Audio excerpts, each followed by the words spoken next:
It's 5 o'clock p.m. here in Seoul on New Year's Eve. Thanks for joining us on this special edition of Arirang News. I'm Devin Whiting. The markets in Korea had their last trading day of the year yesterday. There's still one more session to go on Wall Street, but this afternoon we're going to take a look back at the markets, the global economy, and the Korean economy this year, and talk also about what the new year has in store. To shed light on all of this, I'm joined here in the studio today by Dr. Kim Se-won, Professor of Economics at Ewha Women's University. Professor Kim, great to have you back. Good afternoon, Devin. Well, every major economy in the world this year is expected to have contracted, with the exception of China. Governments are going into debt to support their people, to prop up their economies, of course, to fight the virus. So let's start there. Give us a big picture of the global economy and our specific situation here in Korea. Global economy is experiencing unprecedented shock from coronavirus pandemic, and Korean economy is not an exception because Korea is one of the most foreign-dependent countries in the whole world. Basically, coronavirus pandemic forces people to stay away from each other. So almost every face-to-face based businesses, which is service industry, is the most affected. So that means developed countries where service industry covers the major part of the whole economy, like more than 70% in the US and more than 60% in Korea, are more affected than that of the developing countries. According to IMF estimation, global economy shrinks by 4.4% this year, 2020, due to the pandemic shock. And last year's global economic growth was 2.8%. So that means in terms of the economic growth rate, there was a more than 7% decrease in a single year. And that huge number represents the economic pain of the global economy. And this number is much larger than that of 2008's global economic crisis. Yeah, and looking at two main players in this, China and the United States, they've experienced this pandemic differently. They've had different roles in the pandemic, and their response to the pandemic has been different. And going into the new year, their relationship will continue to be a focal point, not least because of a new administration under Joe Biden coming into power in the U.S. So tell us, how do you think the new administration will approach China and vice versa? In retrospect, under President Trump's administration, he just walked out of the multilateral contracts between countries like TPP, Trans-Pacific Partnership. And the new president, Mr. Biden, will try to recover this multilateral free trade theme of the international trade. And Mr. Biden is, however, is much expected to press Beijing because he does not want China to write down the rule of international trade. Beijing also expect, I think, they will have more tough time with Mr. Biden because he has more complicated and well-organized team for the negotiation and with China and in every respect. And now South Korea finds itself, of course, stuck in the middle between, on the one hand, its biggest trading partner and then its closest essential ally on the other hand. So tell us, how is South Korea going to navigate this going forward? Regarding US-China trade conflicts, there won't be big changes of Korean exports environment. US will continue previous sanctions on China in terms of the tariffs and currency manipulating country penalties and so on.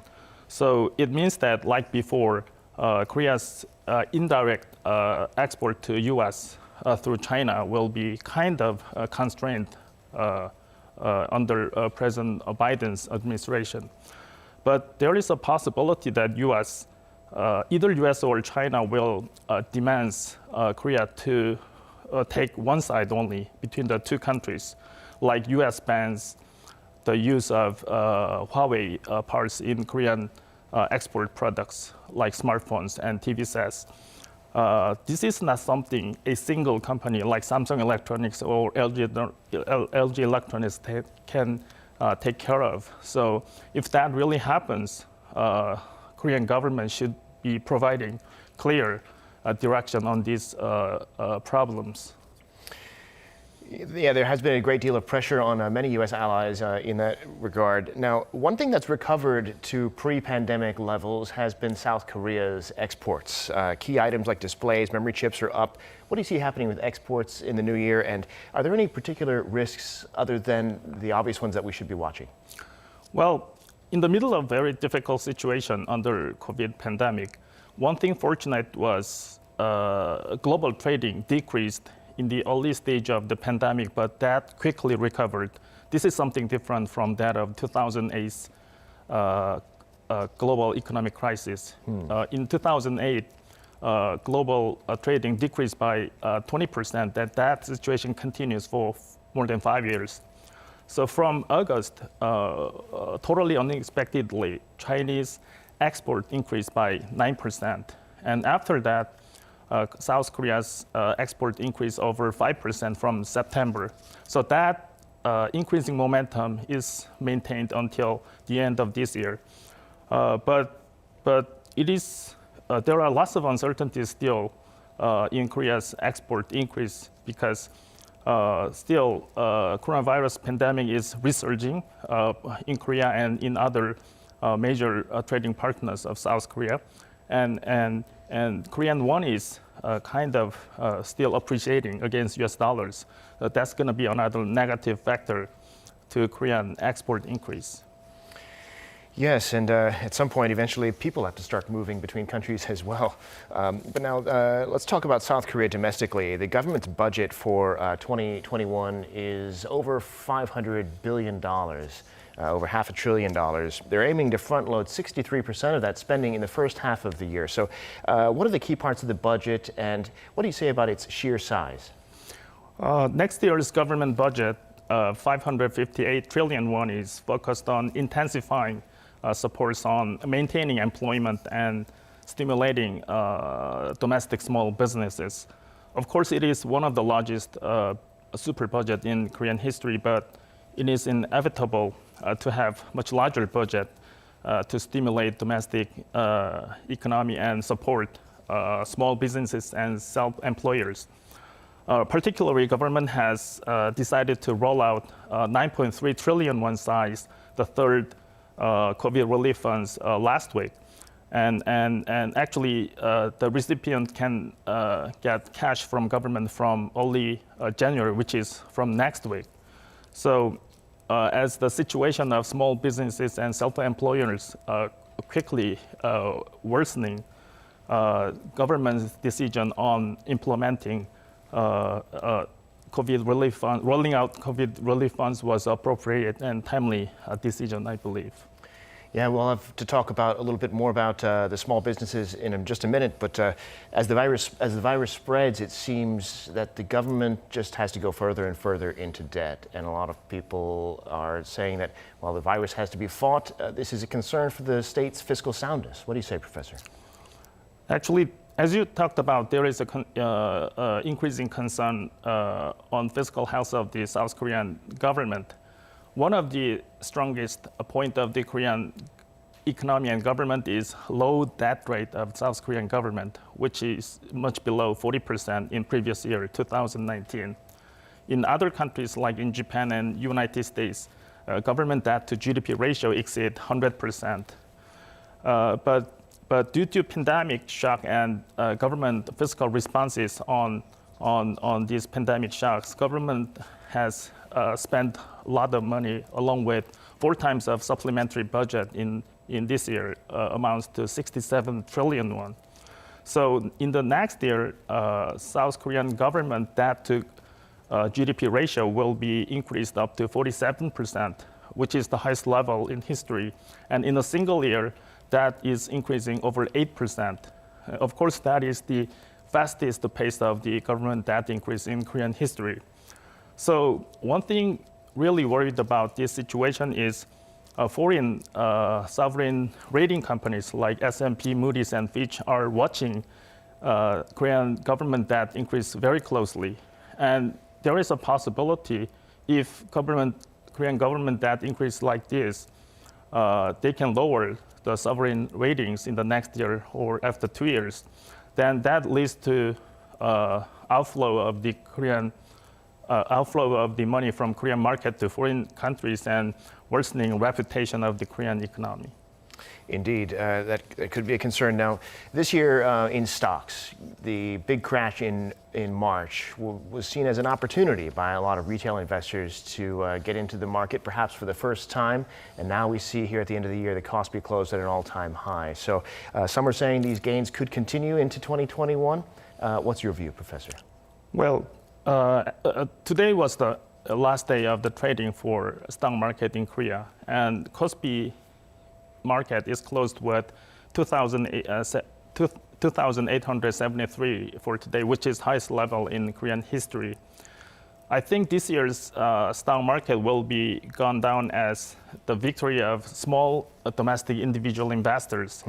Domestic individual investors net purchase, the gap between buy and sell, amounts to 63 trillion won, which is, of course, the largest purchase in history. And another very impressive point is that even though a real sector of the economy is worsening with negative GDP growth, the stock market and real estate market boomed, which is unprecedented situation in Korean history. So theoretically, stock price of today reflects future recovery of the economy. So if the Korean economy does not recover for example, in the first half of the next year, there could be larger gap between stock price and real economic activities. That makes bubbles, and that bubbles in the stock market can burst anytime. And that's going to be another risk factor of the Korean economy if stock market booms until next year. It's being raised as a social concern too. And now another asset class that's done well this year have been the so-called safe haven assets, and that would include gold. It's been a very good year for gold, though it's down a bit from its high, which was above $2,000. It's now around $1,900 or so. And Bitcoin is now above the highs that we saw 3 years ago. Where do you see these safe haven assets going? Even though there was a gold price increase in a short period in the middle of November, there was solid demands for safe assets after outbreak of pandemic. So stronger demands for safe assets or safe havens were reflected in higher prices of gold and Bitcoins. Prices in gold in next year really depends on the path of coronavirus pandemic. So if coronavirus situation stabilized in the middle of next year, I think the demands for gold will be weakened, and therefore price of the gold will be decreased in a larger amount. In the case of Bitcoin, actually, against the concept of the investors in Bitcoin, it can't be a safe asset because the price of the Bitcoin is pretty volatile, more volatile than that of the stock prices. And it is not yet accepted as a medium of exchange or general means of payments like money in any country. So we have to pay more attention and be careful on Bitcoin investment. That's a great point, and it will be interesting to see how long this Bitcoin rally lasts. Professor, let's take a closer look at some of the policies that are going to take effect in the new year. The South Korean government is going to start a new program to support job seekers. They'll get monetary support while they look for work. This program will start January 1st. There'll also be an increase in taxes on real estate, but a cut in taxes on stock transactions. Kim Jae-hee has the details. A series of new policies aimed at boosting the local economy will come into effect at the start of 2021. From January 1st, the government will provide employment support subsidies for those struggling to get a job. Job seekers in low-income brackets, young adults searching for jobs, and women on career breaks will be able to apply for the scheme. And those who qualify will receive around $460 a month for up to 6 months. Also, from 2021, the minimum wage will rise to 8,720 Korean won, or just over $8 per hour. This is up 1.5% compared to 2020, marking the smallest on-year increase since the minimum wage system was introduced in 1988. Support for the elderly will increase, with more qualifying for a basic pension. In 2020, a one-person elderly household with a monthly income of less than $1,360 could receive the pension. But from January, this threshold will be increased to around $1,550 a month. The government will also strengthen measures to bring down property prices. Starting 2021, multiple homeowners who own 3 or more houses or 2 or more in real estate hot zones will be subject to a higher comprehensive real estate tax rate, ranging from 1.2% to 6%. This is up from the 0.6% to 3.2% range in 2020. The tax rate for single homeowners will also increase slightly. And aiming to foster financial investment, tax rate for stock market transactions will be cut in 2021. Tax levied on stocks on the benchmark Kospi will be lowered to 0.08%. The lowered tax rate will be in place through 2022, then the tax will be eliminated entirely in 2023. Stocks on the secondary tech-heavy Kosdaq will be traded at a tax rate of 0.23% through 2022, before being further lowered to 0.15% starting 2023. Also in 2021, mobile certificates issued through smartphones will be expanded from the current 13 types to 100 types to include income certificates and disability certificates. Kim Jae-hee, Arirang News. So as Jae-hee was just explaining there, a range of new policies coming out of the new year, including those to help job seekers. Now, one of those she spoke about was property taxes. They'll be going up for the most expensive homes to stop speculation, but some say this also affects people who are not speculators. What's your view on these policies, Professor? Actually, many times government's real estate policies were all about controlling the demands for apartment and real estate. But the real estate price and apartment price is determined by both of the demand and supply. So it is true that government did not give much effort to providing more apartments in large metropolitan areas like Seoul and Busan and so on. General real estate tax and real estate sales tax were all about controlling and decreasing the demands for apartment and real estate.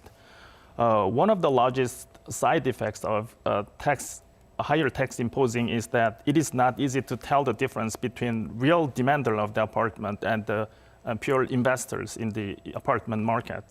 So government control policies make a real buyer more difficult to buy apartment if that is the real demander of the apartment. So I think the ultimate solution and policy should be providing more apartment in metropolitan area. All right, Professor, it's been quite the year, and we've been lucky to have you on every week for a closer look at the market and the economy. Thank you for being on the show, and Happy New Year to you. Happy New Year to you too. And that's going to bring us to the end of this look back at 2020 in terms of the economy and business. Thanks for being with us. Arirang News will be back at 7 p.m. Korea time.